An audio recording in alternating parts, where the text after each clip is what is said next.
I love this idea of challenging hierarchies with your practice. Tell me more about that. I think it's really, I'm doing art for this probably. I mean, you know, like doing art is like, it's a work on yourself.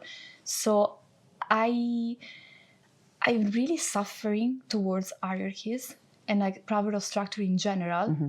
So I think this is like really reflected in my work and the things I'm attracted to. Like lately, for example, I'm working a lot with the symbol of the cell.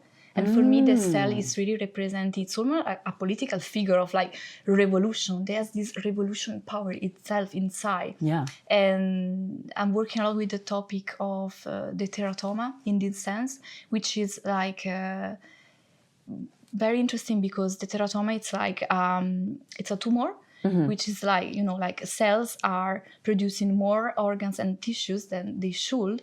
And it's very interesting because this teratoma is basically like a agglomerate of cell which resemble almost like there's some hair, there's some and teeth. I think I've seen photos of. Oh, and it's almost like a little creature inside your cell. Yeah. But what's interesting me, it's like it's representing an archive of failure. It's almost like going against this functional logic. And of course, for functional logic of the body, it's becoming like against like functional logic of the capitalism society we're living in. Right. So I'm really interested in everything is challenging and it's going against this logic of growth. Yeah, and like the idea that, for, you know, hair should be in one place in the body and teeth should be another. Exactly. And these are completely rebelling about it. It's like, no, you're going to have teeth in your stomach now. So and that's also, that's very Kristeva. That's very like abject horror, the idea of another thing inside of you.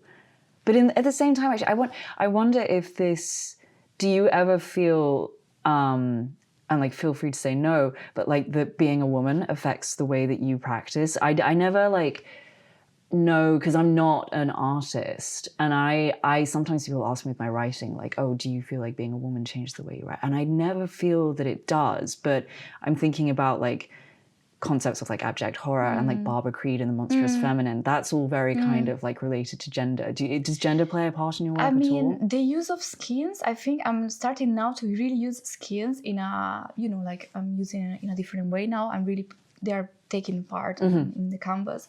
And I think this is related because in a way I feel the cow skin represents myself.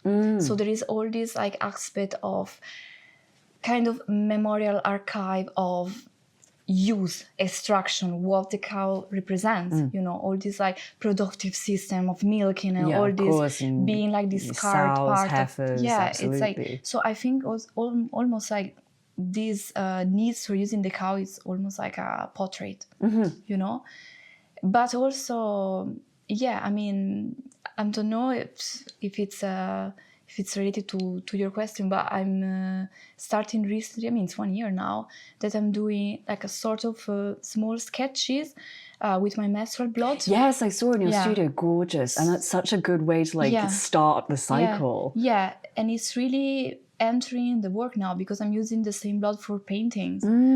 So there is really this energy present. Wow, that's gorgeous. Yeah.